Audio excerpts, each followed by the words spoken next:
Hello दोस्तों, कैसे हैं आप सब। आशा करता हूं कि आप सब ठीक होंगे। तो चलिए दोस्तों, ये उत्तर प्रदेश बोर्ड यानी कि कक्षा 9th का आपका गणित है। ठीक है, कक्षा 9th का गणित जो आपका सिलेबस होता है एनसीईआरटी पर आधारित, ठीक है, उसको हम करा रहे हैं इस बैच में। और यह बैच सोमवार से लेकर शुक्रवार तक ही रहता है। शाम आपको डेली 8 बजे मिलने वाला है यूट्यूब चैनल परिवार एकेडमी पर। अगर आपने हमारे चैनल को ज्वाइन नहीं किया है तो प्लीज चैनल को ज्वाइन कर लीजिए। यूट्यूब चैनल परिवार एकेडमी को, चैनल को सब्सक्राइब करें, लाइक करें और वीडियो को शेयर करें दोस्तों, अपने दोस्तों को। ठीक है, तो ये जो आपका अध्याय है ये आपका अध्याय नंबर 2 है और चैप्टर नंबर आपका क्या है, अध्याय नंबर 3 और चैप्टर भी आपका क्या है, ये 3 ही है दोस्तों। ठीक है, आपका क्या है, अगर मैं चैप्टर की बात करूं आपसे, चैप्टर की, तो ये चैप्टर नंबर भी आपका 3 है और अध्याय नंबर भी 3 ही है दोस्तों। ठीक है, तो चलिए स्टार्ट करते हैं आज का जो नया चैप्टर है। देखिए, अध्याय नंबर 3 की बात कर रहा हूं मैं आपसे, दो चरों वाले रैखिक समीकरण के बारे में। दो चरों वाले रैखिक समीकरण के बारे में मैं आपसे बात करने वाला हूं दोस्तों। ठीक, चैप्टर का नाम है दो चरों वाले रैखिक समीकरण के बारे में। तो आइए जान लेते हैं इसको थोड़ा सा। इसमें फर्स्ट टॉपिक की अगर मैं बात करूं, ये होता है रैखिक समीकरण। फर्स्ट टॉपिक में रैखिक समीकरण तथा उनके हल। रैखिक समीकरण क्या है और तथा उनके हल क्या है। ठीक, तो यह जानने से पहले आपको एक हेडिंग बनानी पड़ेगी। पहले नंबर 1 बीजीय समीकरण। ठीक है, तो फर्स्ट जो हेडिंग होगी आपकी वो क्या होने वाली है, आपकी बीजीय समीकरण। जल्दी से एलजेब्रिक इक्वेशन हेडिंग डाल लीजिए और इसके बारे में थोड़ा सा समझिए जितना मैं समझाता हूं। देखिए, परिभाषा क्या है, बीजीय समीकरण। बीजीय समीकरण बीजीय व्यंजकों की समानता का वह कथन होता है, ठीक, जिसमें एक अथवा अधिक चर होते हैं। अब एक अथवा अधिक चर का क्या मतलब है कि चर होते हैं जो हमारे वेरिएबल होते हैं। ठीक, वेरिएबल होते हैं जैसे ए से लेकर के जेड तक, ये सारे के सारे ए टू जेड तक कितने होते हैं, हमारे वेरिएबल होते हैं। ठीक, चर होते हैं। इतनी समझ में उपस्थित होते हैं जैसे 2x माइनस के 3, यहां से जैसे में लिखा हुआ है 2x माइनस के 3x बराबर कितना है 7, ये बाई है 3 बाई। ठीक है, तो यहाँ पे क्या है, एक से ज्यादा है भाई, एक तो x ही है और एक बाई है, तो 2 हो गए यहाँ पे हमारे जो वेरिएबल हो गए। ठीक है, यानी कि चर जो। अब क्या कहता है, ये एक बीजीय समीकरण है बराबर चिन्ह के बाई और व्यंजक समीकरण का बाया पक्ष। अब बाया पक्ष को हम इंग्लिश में कहते हैं लेफ्ट, ये यानी कि LHS। ठीक है, LHS, और राइट को कहते हैं RHS। ठीक, यानी कि दाया पक्ष और बाया पक्ष। अब इसमें देखो 7 जो है ये तो हमारा हो गया दाया पक्ष, इसको बोलेंगे हम दाया पक्ष, और ये वाला जो पद है इस वाले को बोलेंगे हम बाया पक्ष। बाया पक्ष, इतनी बात समझ में आ गई। चलो, इतनी बात समझ में आ गई है आपके, तो बढ़ते हैं आगे। नेक्स्ट, दूसरा जो आपको हेडिंग डालना है या बनाना है वो देखिए। दूसरा हेडिंग है एक चर में रैखिक समीकरण। अब एक चर में रैखिक समीकरण क्या होगी, देखो एक चर का मतलब क्या है, उसमें एक ही चर होगा, या तो x हो या y हो। ठीक, ए से लेकर के ए से ए टू जेड का मतलब यह है कि ए से लेकर के जेड तक जितने भी ये शब्द होते हैं इनमें से कोई भी एक आएगा। ए आएगा तो पूरी समीकरण में ए ही होगा, बी आएगा तो बी ही होगा। देखिए समझिए, वह समीकरण जिसमें केवल एक ही चर राशि हो, तथा उसकी घात क्या हो, एक हो, उसकी घात भी क्या हो, एक हो, एक चर रैखिक समीकरण कहलाती है। तो वो क्या कहलाती है, एक चर। यहां से इसकी डेफिनेशन हो गई है कि रैखिक समीकरण कहलाती है, एक चर रैखिक समीकरण कहलाती है। ठीक, इतनी बात समझ में आई है आपकी। अन्य शब्दों में ax प्लस के b बराबर 0 रूप की समीकरण है, जहां a तथा b ये तो वास्तविक नंबर ही होते हैं, a बराबर नहीं होगा कभी भी 0 के। राइट। ए बराबर कभी भी 0 को नहीं होगा, इसका ये क्या है समीकरण आपको ए प्लस ए एक्स प्लस के बी बराबर में आपको क्या दिया गया है यहां से 0। अब मैं आपसे ये कह रहा हूं कि भाई ए से लेकर के ए टू जेड तक क्या काम है चर है, तो आप क्या है इस वाले ए को भी जोड़े लगो कि ये भी है, ये नहीं है। बात सिर्फ इसी की है जो x के गुणांक में होता है या y के गुणांक में होता है, ये तो समीकरण का रूप है। ये a और b जो प्रेजेंट करते हैं ये आपके नंबर को प्रेजेंट करते हैं, अचर राशि को, जैसे कि 1 हो गया, 2 हो गया, डॉट डॉट डॉट डॉट आगे तक है, b भी उसी को प्रेजेंट करता है। लेकिन मैंने चर यानी कि वेरिएबल के बारे में बात की है, ए टू जेड तक कोई भी शब्द आ सकता है, ए से लेकर के कोई भी शब्द आ सकता है जेड तक, ठीक। अब आप ये मत कहने लगा कि भाई समीकरण लिख दिया सर ने और इसमें तो ए भी है और एक्स भी है और बी भी है, ये समीकरण है कि इस आधार पर समीकरण होगी, तो इसके आधार पर कुछ भी हो सकती है। 2x प्लस के 3 बराबर 0, तो x को प्रेजेंट करेगा, लेकिन a यहाँ पर जो प्रेजेंट करेगा वो v को करे, सॉरी 2 को करेगा, और b जो करेगा यहाँ पर 3 को करेगा। इतनी बात समझ में आई है आपकी। देखो नीचे समीकरण है, नीचे समीकरण क्या है, यही समीकरण है ना सब। 5x प्लस के 8 बराबर 9 माइनस के 6, ऐसे समीकरण हो सकती है। 2/3 y प्लस 7 बराबर y/2, ये भी समीकरण हो सकती है। तीसरी समीकरण है t प्लस के 3t बराबर 9 माइनस के t, इनको भी हल किया जा सकता है, ठीक है। ये लेकिन समीकरण के उदाहरण है। अब आप नया टॉपिक नया हेडिंग डालिए, दो चरों में रेखिक समीकरण। दो चरों का क्या मतलब होता है, अब एक चर की बात चल रही थी यहाँ पे, देखो यहाँ पे x है, यहाँ पे ax है, तो यहाँ पे एक चर है, एक चर रेखिक समीकरण था। यहाँ पर y है और यहाँ पे t है, तो यहाँ पर भी क्या है एक चर रेखिक समीकरण है। अब हम बात करेंगे दो चर में रेखिक समीकरण की, दो चर इक्वेशन, ठीक है, liner equation in two variable, ठीक। तो वह समीकरण जिसको, अब देखो वह समीकरण जिसको ax प्लस के by और प्लस के c बराबर 0 के रूप में रखा जाता है या लिखा जाता है, ठीक। इसके रूप में रखा जा सकता है या लिखा जा सकता है। ध्यान से देखो, इसमें a b c a वास्तविक नंबर है, मैंने कहा है। अब यहाँ पे a बराबर कभी भी 0 के नहीं होने चाहिए और b बराबर कभी भी 0 के नहीं होने, तो ये दो चर वाली रेखिक समीकरण कहलाई जाएगी। अगर इनका मान 0 आ जाता है तो ये दो चर वाली रेखिक समीकरण नहीं कहलाई जाएगी। इतनी बात समझ में आ गई है कि डेफिनेशन यहां से कहां तक हो गई है, यहां तक, ठीक। उदाहरण के रूप में यहाँ पर मैंने आपको दर्शा दिया है कि x और y के मान सदैव वास्तविक होते हैं, ठीक है। देखो कैसे होते हैं, एग्जाम्पल में देख लो आप, x प्लस के 2y बराबर 3, इस तरीके से समीकरण होती है। ये समीकरण है, इसको हल नहीं करा रहा हूं मैं, ये समीकरण, ये डेफिनेशन है, आपके लिए टॉपिक है, उसके उदाहरण है। उदाहरण के बाद हम जब क्वेश्चन को करेंगे तब आपकी लैंग्वेज समझ में आ जाएगी, ठीक है। तो ये दो चरों वाली रेखिक समीकरण होगी हमारी। ध्यान से देखो, दो चरों वाली कैसी रेखिक समीकरण होगी, x प्लस के 2y जिसमें दो चर आए हो, एक x आया हो और एक y आया हो, ठीक है। यहां से रूट, ये जो हमारे पास है ये रूट 2, ये सब अचर शब्द है, अचर संख्या है, वास्तविक नंबर है, ठीक है।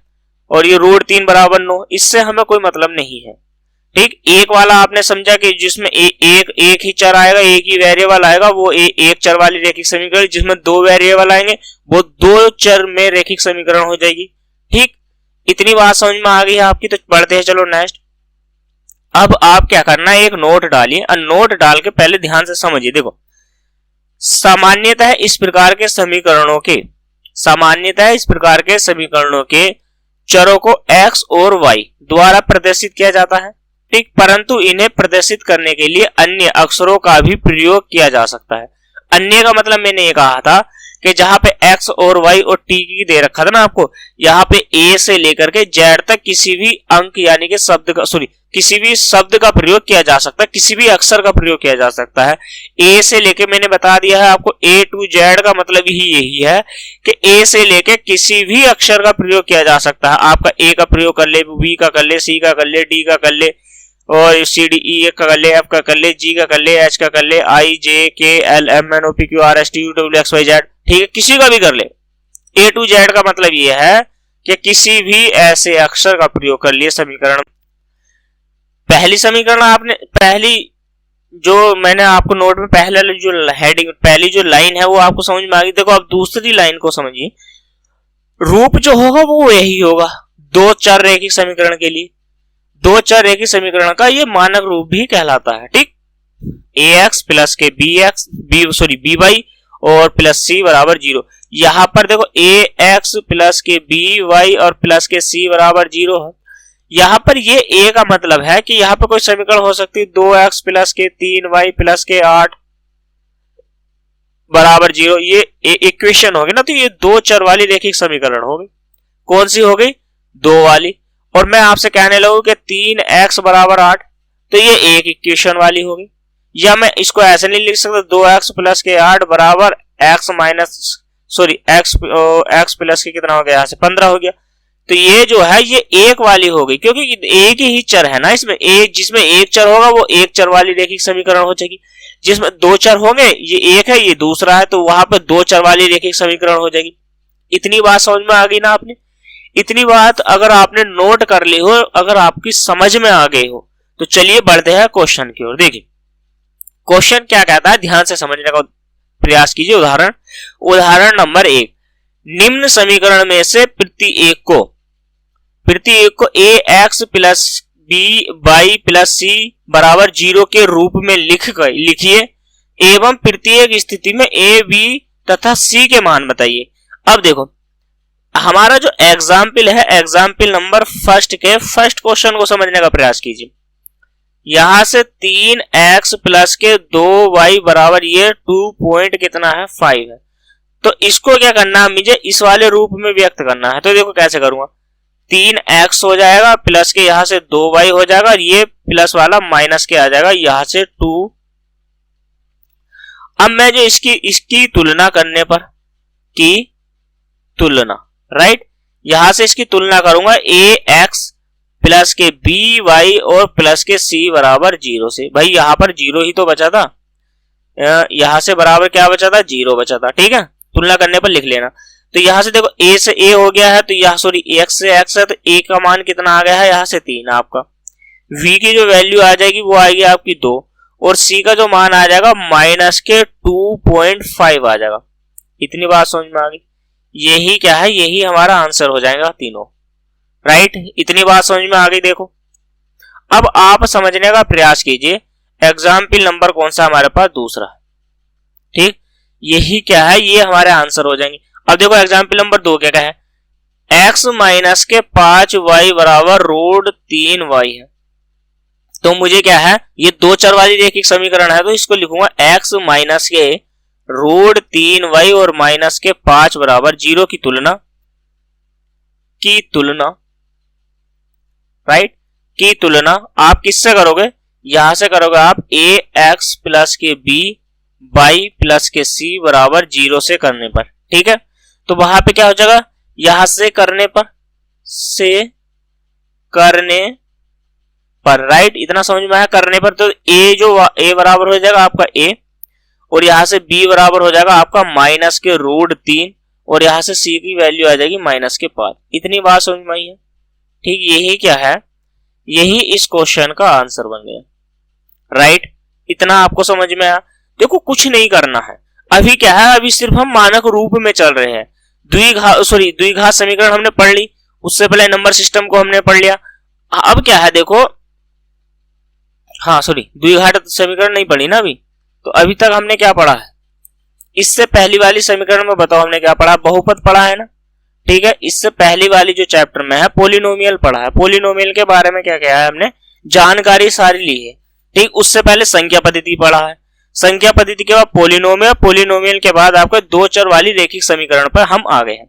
यहां से इसका मान निकल, देखो तीसरे में क्या करोगे, अब जो तीसरा क्वेश्चन है वो क्या है आपका x है ना, ये आपका x बराबर कितना है, x बराबर आपका 2y है, समीकरण है, तीसरी समीकरण है। तो इसको कैसे लिख सकता हूं मैं, यहाँ पे x माइनस के 2y बराबर 0 और ax प्लस के by और प्लस के c बराबर 0 से तुलना करूंगा। तो देखो मैं a बराबर तो 1 रख सकता हूं, b बराबर आपका माइनस के 2 रख सकता हूं। जब c की वैल्यू नहीं दी गई, जिसकी वैल्यू नहीं दी जाती उसका मान हमें क्या रखना पड़ता है, जीरो रखना पड़ता है। जिसकी वैल्यू या जिसका मान नहीं दिया जाएगा उसका मान जीरो रखेंगे। तो सी का जो मान है, सी की जो वैल्यू आई है वो कितनी आ गई है, जीरो। यहां से जीरो आ गया है सी का मान। इतनी बात आपको समझ में आ गई है। अगर आपको इतनी बात समझ में आ गई है तो चलिए बनाते हैं नेक्स्ट क्वेश्चन। ठीक, नेक्स्ट क्वेश्चन, क्वेश्चन नंबर 2 को बनाने का प्रयास कीजिए। देखिए एग्जाम्पल नंबर 2 यानी कि उदाहरण नंबर 2 क्या कहता है, निम्नलिखित समीकरणों में से प्रति एक को दो चर वाले समीकरण के रूप में लिखना। अब हमें इसको दो चर वाले रेखिक समीकरण के रूप में लिखना, दो चर वाले रेखिक समीकरण के रूप में। ठीक, अब दो चर वाले रेखिक समीकरण के रूप में क्या है होता है, एक चर वाले रेखिक समीकरण को दो चर वाले रेखिक समीकरण के रूप में परिवर्तित करना। ये तो एक चर वाला है, इसको दो चर वाले में रेखिक समीकरण में अगर हम करेंगे तो देखो आप एक नोट करके लिख लीजिए, जो मैं आपको लिखवाने वाला हूं आप उसको नोट कर लीजिए। ठीक, और नोट करके लिख लीजिए ना आप उसको कैसे लिखना है, मतलब इसको दो में कैसे लिखेंगे। एक चर माना, देखो एक चर मैं आपको समझाने का प्रयास कर देता हूं सिर्फ एग्जाम्पल के अंतर्गत। देखो मैंने पास मान लिया कि x बराबर क्या दे रखा है, 2 दे रखा है। भाई ये एक चर है, एक रेखिक समीकरण आ गई यहाँ पर एक चर वाली। तो इसको एग्जाम्पल के थ्रू ही समझने का प्रयास कीजिए उदाहरण में। तो मैं इसको कैसे करूंगा, x माइनस के 2y बराबर 0 करूंगा। देखो की तुलना समझने का प्रयास कीजिए, की तुलना में वही से, अब मुझे एक से, ये तो एक चर वाली है, मुझे बनाना है दो वाला, तो दो वाला क्या हो जाता है, देखो ये जो है दो वाला मुझे बनाना है तो 2ax प्लस के by करूंगा मैं, और प्लस के c बराबर 0 से तुलना करूंगा ना। भाई एक की 2 से करूंगा तो यही आएगा तुलना करने पर। अब देखो यहां से x का जो मान है वो तो हमारा x का मान है यहाँ पे 1, तो मैं a बराबर तो 1 रख सकता हूं, लेकिन यहाँ पे b बराबर क्या रखूंगा, जब b की वैल्यू ही नहीं है तो 0 रखना पड़ेगा ना मुझे। और यहाँ से c बराबर मान के चलो कि मुझे c का मान क्या रखना पड़ेगा, फिर भाई c का मान तो माइनस के आपके 2 है, तो तब मैं समीकरण में ये कह सकता हूं कि ax तो हो जाएगी प्लस के मेरा 0x नहीं हो जाएगा, सॉरी 0y नहीं हो जाएगा। ठीक, भाई जो यहाँ पे b की वैल्यू रखी है तो वो 0y हो जाएगी, और माइनस के आपका 2 हो जाएगा बराबर में 0। तो ये देखो दो चर वाली रेखिक समीकरण बन गई, आपकी तैयार होगी। यहां से एक बात सीखिए, समझने का प्रयास कीजिए। तो मैंने क्या काम किया है, 0 रख लिया।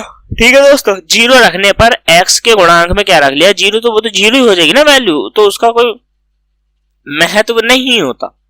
इतनी बात समझ में आ गई आपकी, इसका क्या है कोई भी महत्व नहीं होता। ठीक, तो देखो अब क्या है, अब चलते हैं क्वेश्चन पर। क्वेश्चन भी यही है।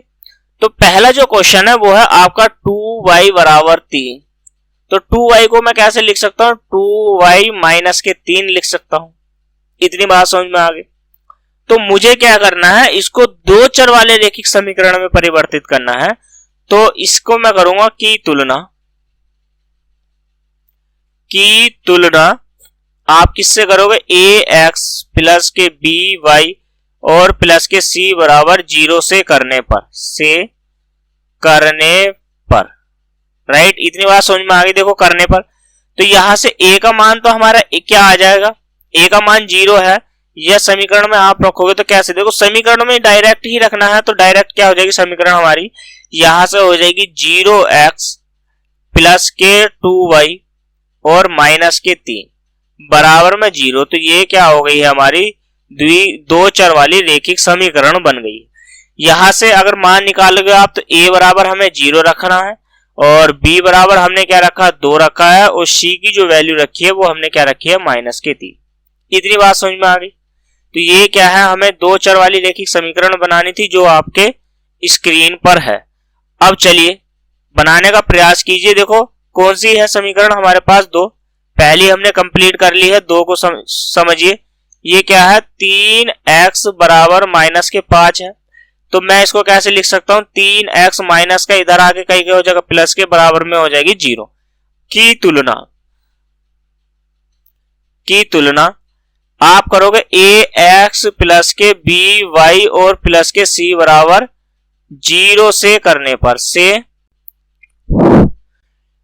तो देखो यहां पर y की वैल्यू नहीं दी गई है, तो मैं a की वैल्यू रख सकता हूं, यहां पे कितनी रख सकता हूं 3x, और प्लस की जब b की और y की वैल्यू नहीं दी गई है, तो यहाँ पे b के स्थान पे मैं 0 रखूंगा, तो 0y हो जाएगा। और प्लस के c की वैल्यू दी गई है प्लस के 5, और बराबर में क्या करना है हमें 0। तो यही क्या है हमारी, बताइएगा, यही क्या है हमारी दो चर वाली रेखिक समीकरण है। यह दो चर वाला रेखिक समीकरण का क्या हो गया, हमारा रूप हो गया है। यहां से इतनी बात समझ में आई, 3x प्लस के 0y प्लस 5 बराबर कितना हो गया 0, ये इसका क्या हो गया है, रूप हो गया। अभी सिर्फ रूप की ही बात चल रही है, राइट, अभी क्या है, सिर्फ रूप की ही बात चल रही है।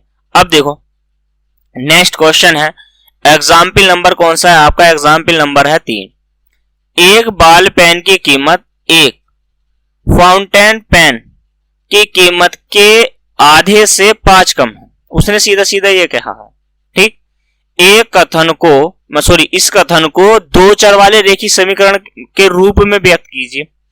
अब देखो बॉल पेन की कीमत 1 फाउंटेन पेन की कीमत के आधे से 5 कम है, उसके आधे से क्या है 5 कम है। मैं क्या करता हूं, जो बॉल पेन है एग्जाम्पल नंबर 3, देखो मैं आपको समझाने के लिए ऐसा लिख रहा हूं।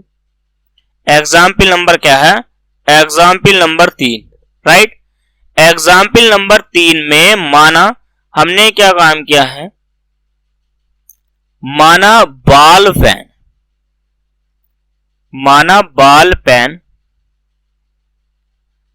की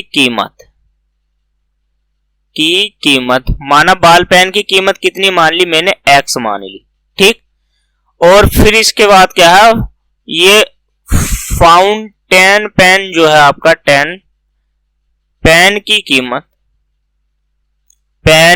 कीमत ध्यान से समझने का प्रयास कीजिए। फाउंटेन पेन की कीमत से आधे से 5 कम है, तो इसकी कीमत अगर y होगी तो y के आधे से 5 कम, यानी कि किसकी कीमत हो जाएगी बताइए आप। तो मैं ऐसे नहीं कह सकता हूं कि भाई अगर मैं इसी का ही आधा कर दूं, इसके आधे से 5 कम ये है, तो इसी में को 5 जोड़ दूं अगर मैं, तो अब कीमत क्या हो जाएगी, दोनों की बराबर हो जाएगी।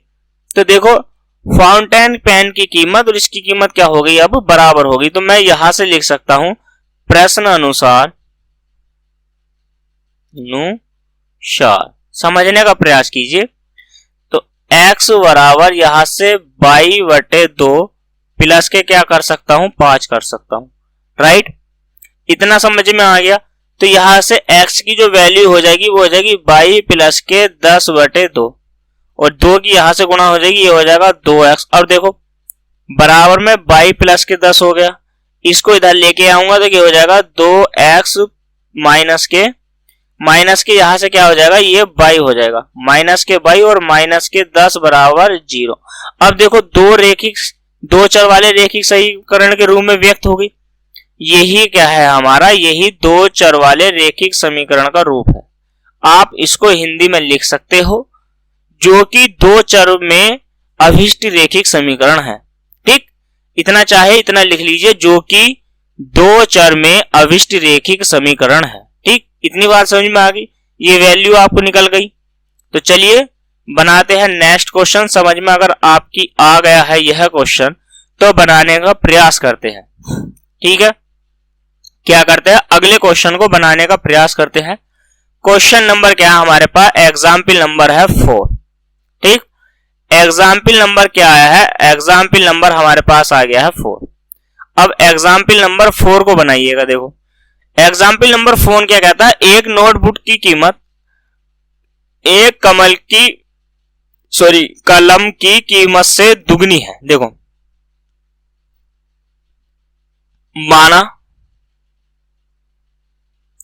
माना कलम की कीमत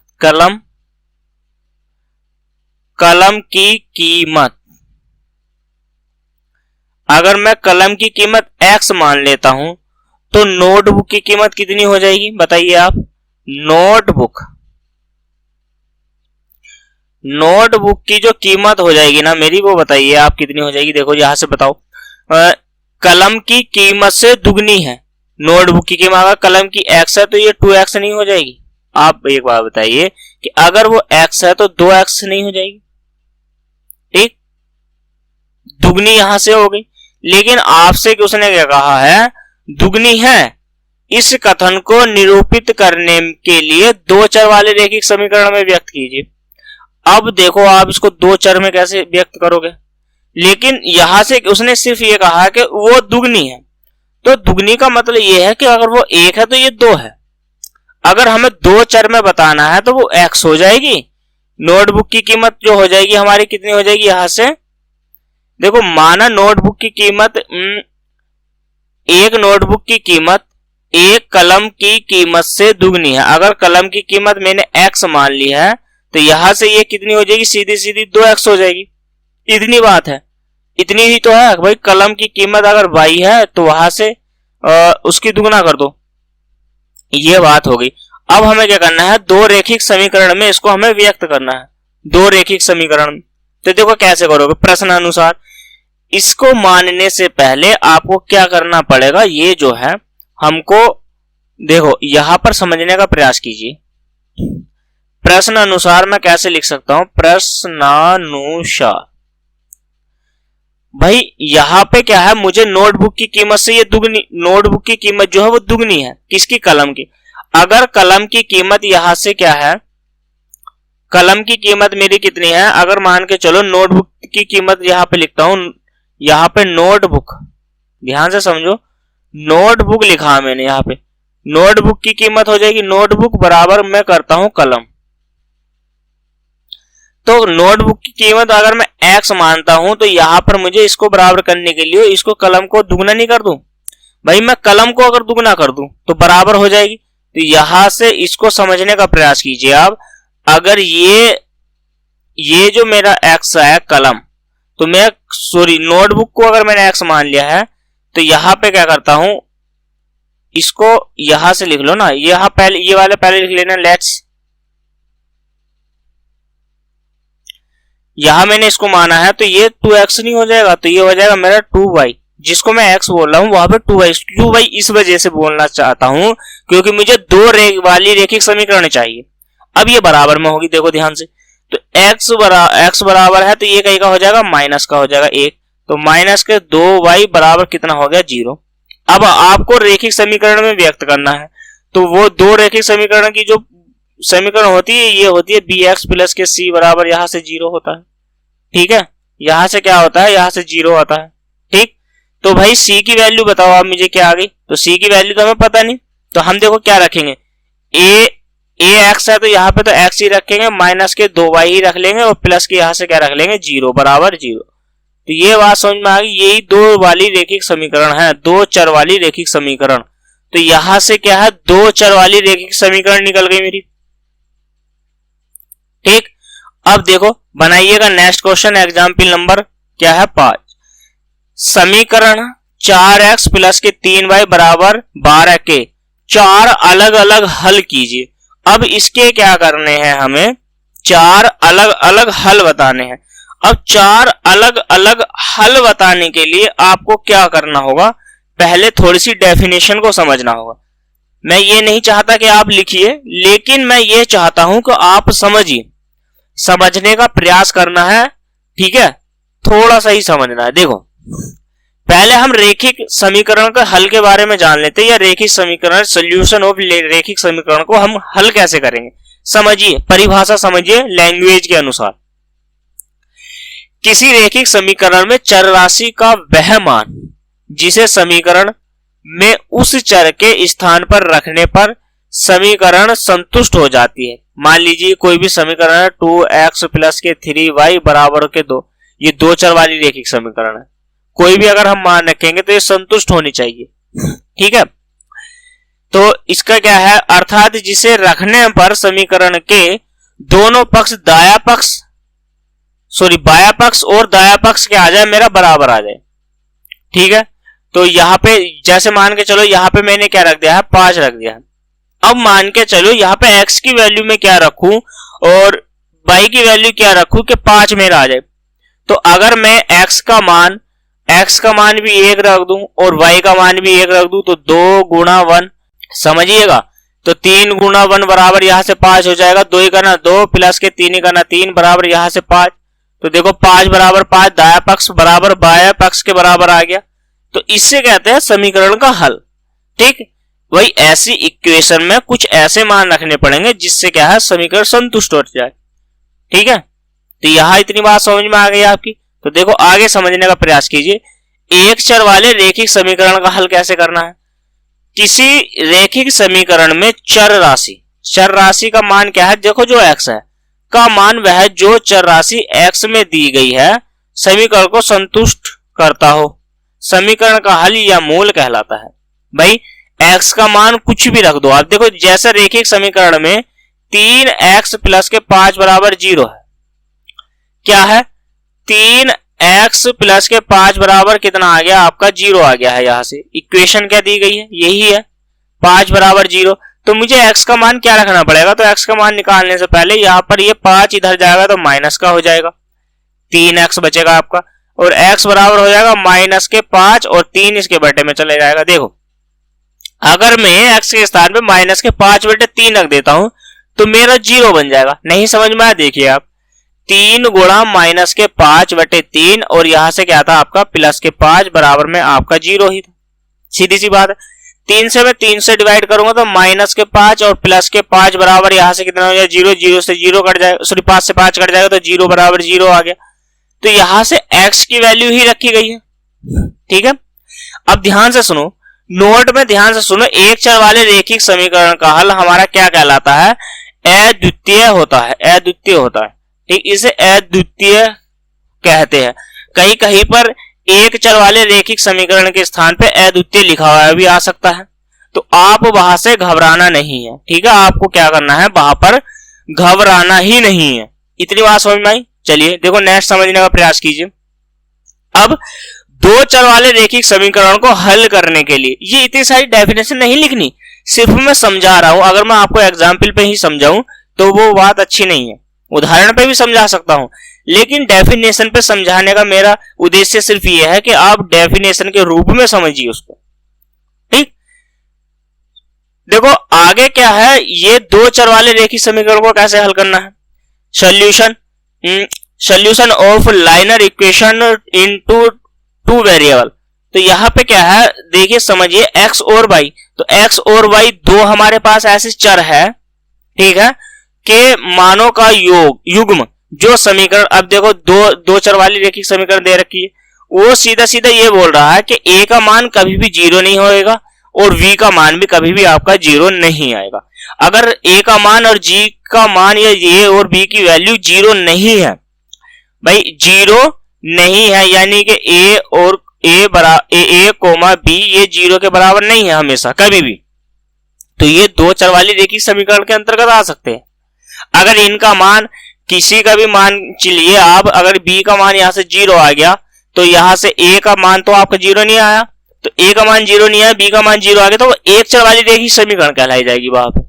ठीक है, क्योंकि एक का है, एक वेरिएबल है, एक वेरिएबल का मान है, तो वहां पे एक चर वाली रैखिक समीकरण कहलाई जाएगी। इतनी बात समझ में आ गई।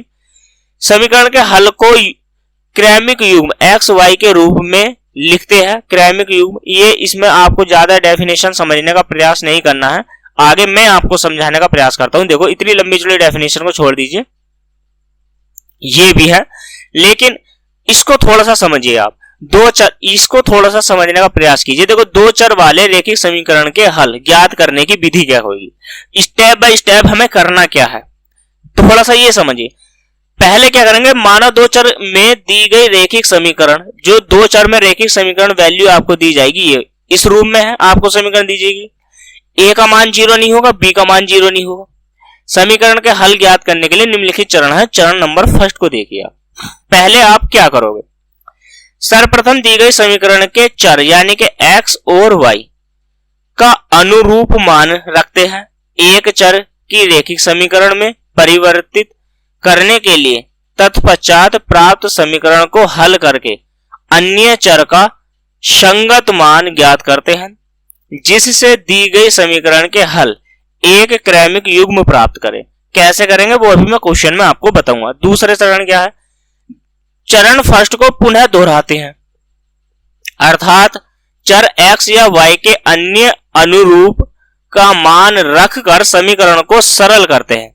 ठीक है, मतलब पुनः उसका मान रखेंगे x और y अन्य रूप का, ठीक है, फिर उसको हल करते हैं। अब देखो नोट में देखो, सरलता पूर्वक हल करने के लिए समीकरण में x बराबर 0 और y का संगत मान प्राप्त करते हैं। ठीक भाई, x का मान 0 रख देंगे तो y का मान प्राप्त करेंगे, और इसी प्रकार y का मान 0 अगर हम रख देंगे तो वहां से x का संगत मान हमें प्राप्त हो जाएगा। सीधी सी बात हो गई।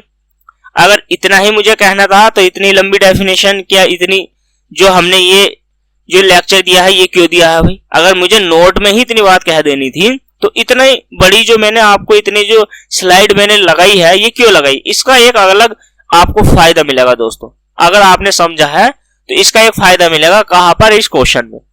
देखो समझिए, इक्वेशन जो है हमारे पास, एग्जाम्पल नंबर 5 की इक्वेशन है हमारे पास 4x प्लस के 3y बराबर यहां से 12 है। ठीक, अब मुझे आप ध्यान दीजिए, मुझे क्या करना है, समीकरण नंबर मेरे पास क्या है, ये फर्स्ट है। अब समीकरण नंबर फर्स्ट में यहां पर x की वैल्यू मुझे 0 रखनी है। पहले मुझे क्या रखनी है, x की वैल्यू 0 रखने पर। ठीक, तो 0 रखूंगा तो कितना हो जाएगा, 4 गुणा 0 प्लस के 3। अब ये क्यों रख रहे हैं भाई? ये इसलिए रख रहे हैं, मुझे क्या करना है, 4 मान निकालने, और मैंने आपको नोट में पहले ही लिखवा दिया भाई। मुझे हल करना है तो x का मान 0 रखूंगा, वहां से y की वैल्यू निकलेगी, और y का मान 0 रखूंगा तो वहां से मुझे x की वैल्यू का पता चलेगा। ठीक है, तो यहां से 3y बराबर आपका 12 हो गया, तो ये वैल्यू 0 हो गई, तो 3y बराबर 12 हो जाएगा, और 3 चौक 12, और यहां से y का मान कितना हो गया मेरे पास 4। इतनी बात समझ में आ गई। अब देखो,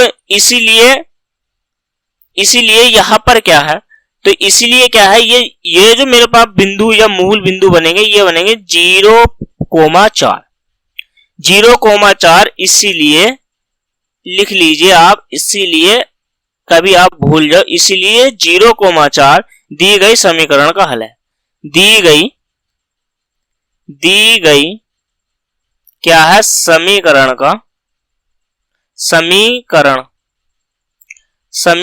का हल है। देखो, अगर मैं समीकरण का क्या हल है भाई, अगर मैं x के स्थान पे 0 और y के स्थान पे क्या रख दूं, 4 रख दूं, तो बराबर में क्या आ जाएगा, दोनों पद मेरे बराबर में क्या आ जाएंगे, बराबर आ जाएंगे एक दूसरे के। देखो, आपने 0 रखा x का मान, तो 0 से 0 हो जाएगा, 4 रखोगे, 4 या 12 बराबर 4, 4 या 12 सॉरी बराबर 12, तो बराबर में 12 आ रहा है, इधर भी 12 आएगा, इधर भी, तो यानी कि दोनों मूल हो जाएंगे। अब ध्यान से सोचो, ध्यान से समझने का प्रयास करो। अब देखो, मुझे क्या करना है, y की वैल्यू बराबर 0 रखनी है समीकरण में, तो यहां से 4x प्लस के 3 गुना y बराबर के कितना हो जाएगा, 12 हो जाएगा। तो ये इसे ऐसा करता हूं कि 4x बराबर यहां से 12 हो जाएगा, और 4 से काटूंगा, 4 या 12, तो x की वैल्यू यहां से कितनी आ जाएगी, मेरी 3 आ जाएगी। समझने का प्रयास कीजिए, तो 3 आ गई। तो मैं ये क्या कह सकता हूं कि इसीलिए 3,0 दी गई समीकरण के क्या है, समीकरण के हल है। इतनी बात समझ में आ गई आपकी, हल है भाई, ये भी हल है। अब x की वैल्यू अगर मैं 3 रख देता हूं और y की वैल्यू 0 रख देता हूं, तो ये क्या हो जाएंगे, बताइएगा आप, ये क्या हो जाएंगे, 0 हो जाएंगे। ठीक, अब तो मैंने यहां तक रखा है मान। अब देखो, अब मुझे क्या करना है, मुझे क्या निकालना है, 4 तक निकालना, 4 अलग अलग हल निकालने। तो यहां पर x का मान 0 रख दिया, y का मान 0 रख दिया, तो x बराबर मुझे क्या रखना है, 1 रखना है भाई। 0 से अब स्टार्टिंग करेंगे कि 1 के बारे में भी तो चलना है। इतनी बात समझ में आ गई।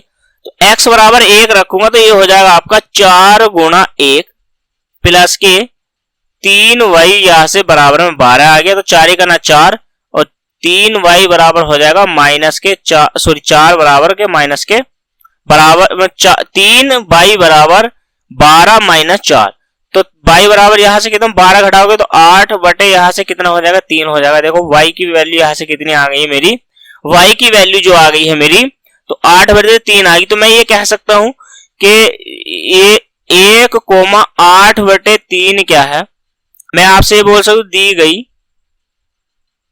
दी गई समीकरण के क्या हो जाएंगे, समीकरण का हल। इतनी बात समझ में आ गई। अगर आपकी इतनी बात समझ में आ गई है तो देखो एक और समझिए, यहां से क्या है, एक और समझिए, इसी में समझने का प्रयास कीजिए। नंबर 4, अब मुझे क्या करना है, देखिए यहां से नंबर 4 को और समझने का प्रयास कीजिए। अब मैं x बराबर मैंने 1 रखा, तो मैं अब y बराबर x बराबर भी 2 रख दूं।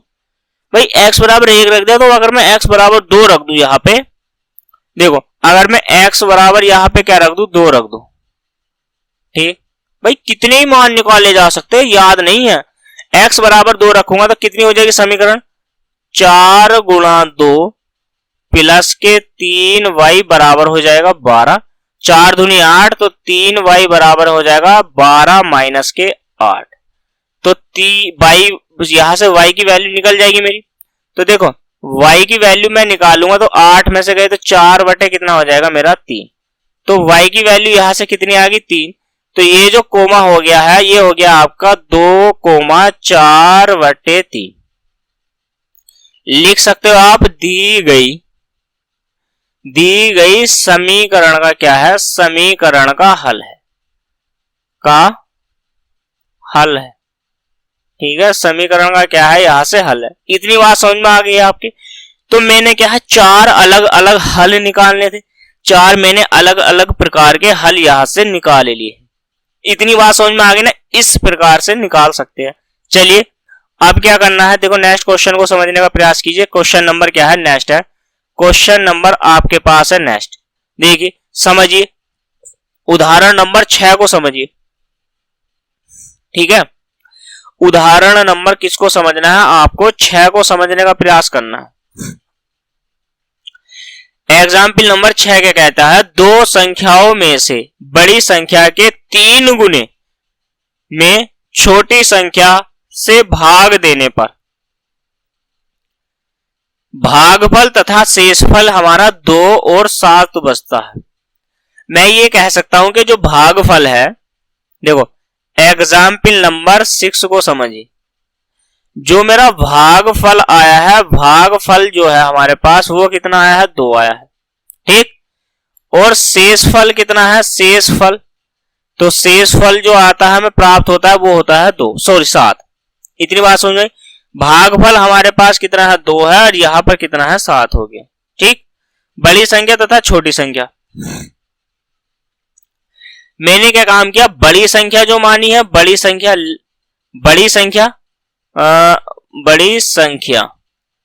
तो बड़ी संख्या मैंने x को मान लिया है, और छोटी संख्या मैंने किसको मान लिया है, छोटी संख्या मैंने मान लिया है y को।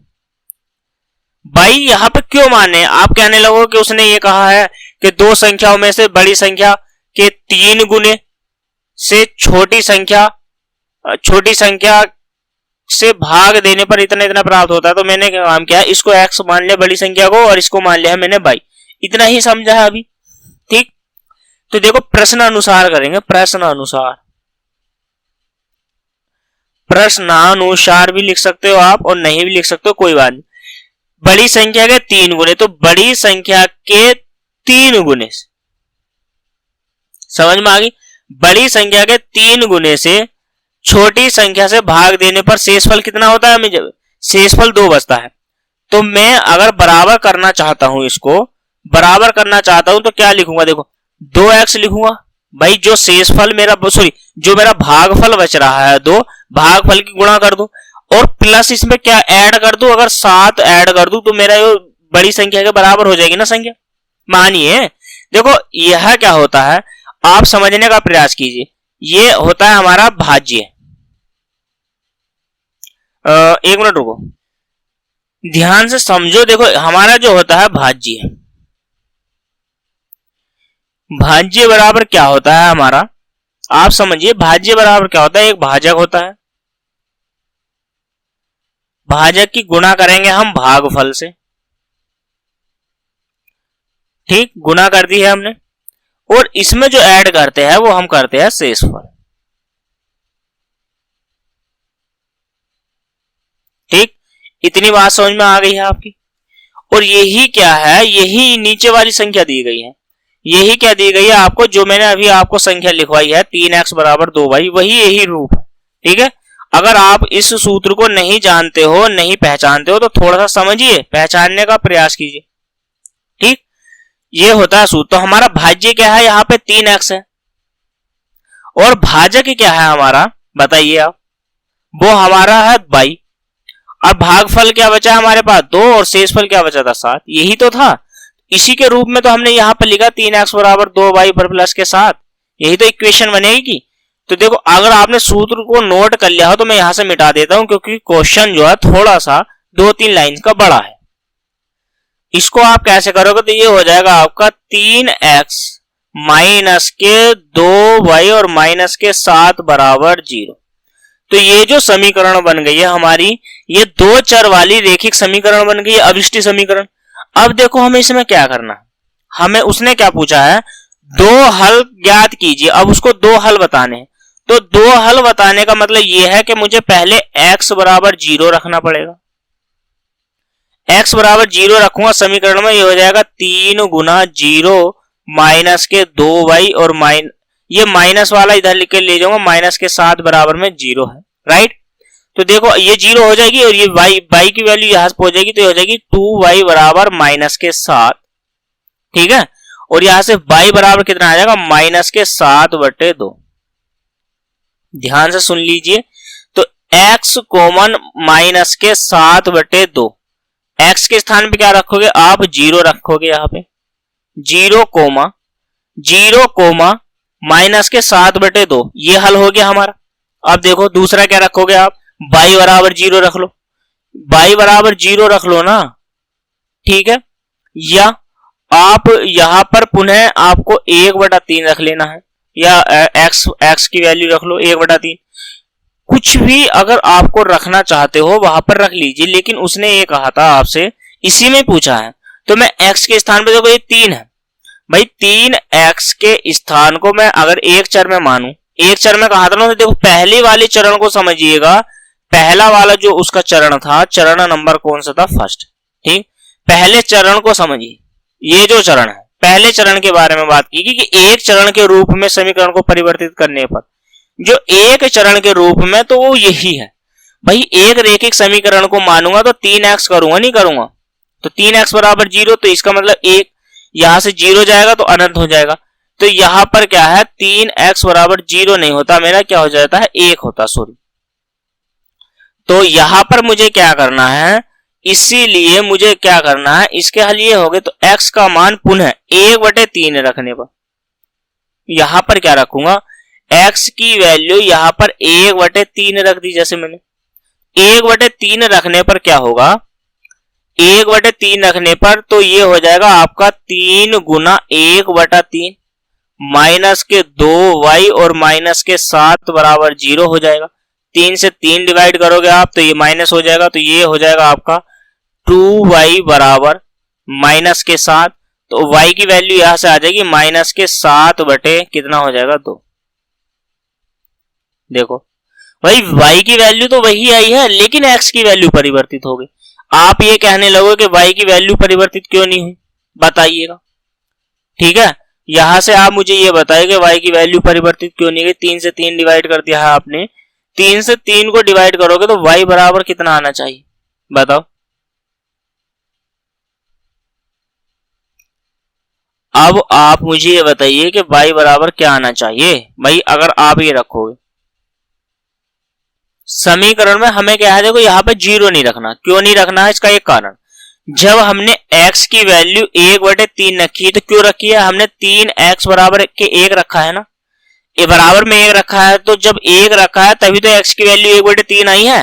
तो यहां पर 0 नहीं रखना है, 1 रखना है। क्या रखना है, 0 नहीं रखना है, 1 रखना है। तो देखो आप, अब ये कैसे होएगा सवाल, इसको समझिए। 3 से 3 कट गया, मेरा 1 आ गया, यहां से क्या आ गया है, 1 आ गया है, सॉरी, बराबर में 0 चल रहा है, तो यहां से क्या आ गया, 1 आ गया, तो ये हो जाएगा आपका 1 माइनस के 7 बराबर हो जाएगा 2y। तो तो यहां से हो जाएगा ये माइनस के 6 बराबर आपके 2y, और 2 से 2 इसको काट दोगे तो ये आ जाएगी y की वैल्यू यहां से माइनस के 3। तो जो मेरे बिंदु आया है वो जो आया है x का मान आया है 1, यहां से कितना हो जाएगा 3, और ये ही क्या है दोनों, इस वाले को भी लिख लीजिए, ये भी आंसर में था और ये भी आंसर में है। ठीक, दोनों ही क्या है, दोनों ही मेरे आंसर में है, दोनों ही हल है।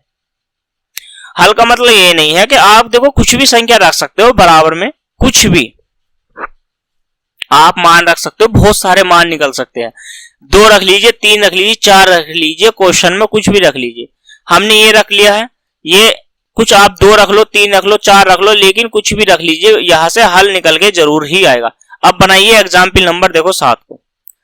ठीक, एग्जाम्पल नंबर 7 को बनाने का प्रयास कीजिए, और 7 को बनाने का ही प्रयास हमें करना है। देखो, जांच कीजिए कि x बराबर 2 और y बराबर 1 निम्न समीकरण का हल है या नहीं है।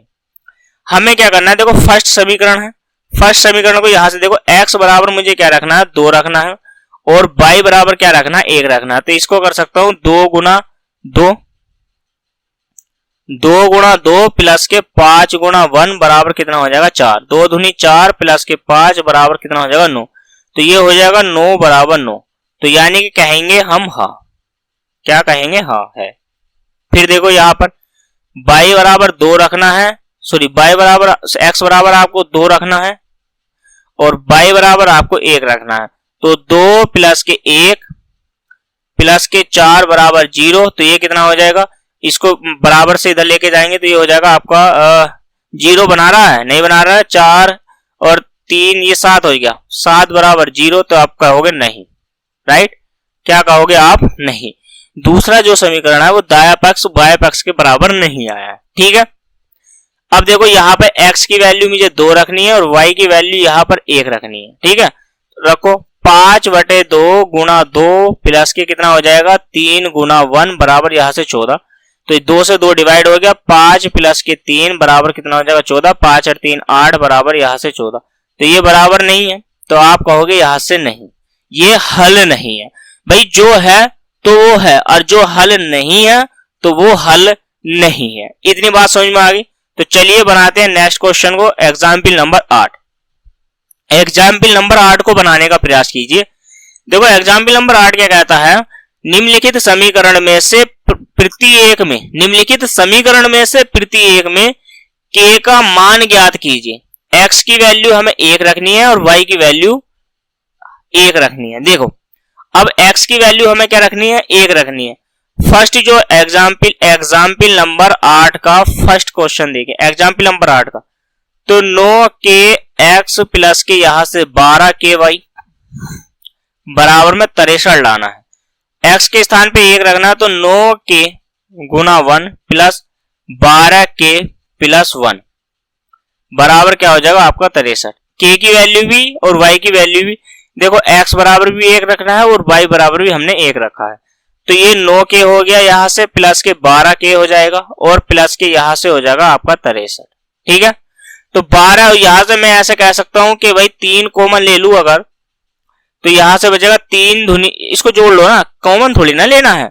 तो 12 और 9 कितने होते हैं, 12 और 9 यहां से आपके कितने होंगे बताइए, 9 और 2 11, और यहां से 21 के हो गया,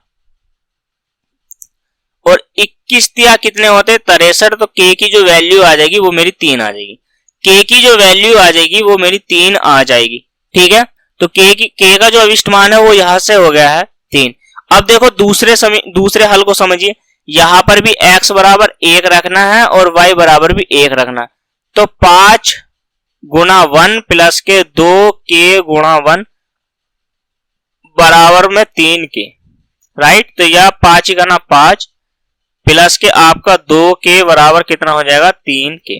ध्यान से समझिए, तो मैं इसको कह सकता हूं 3k माइनस के 2k बराबर में 5। भाई इसको बराबर से इधर ले जाऊंगा, तो ये k की जो वैल्यू आ जाएगी मेरी कितनी आ गई है 5 आ गई।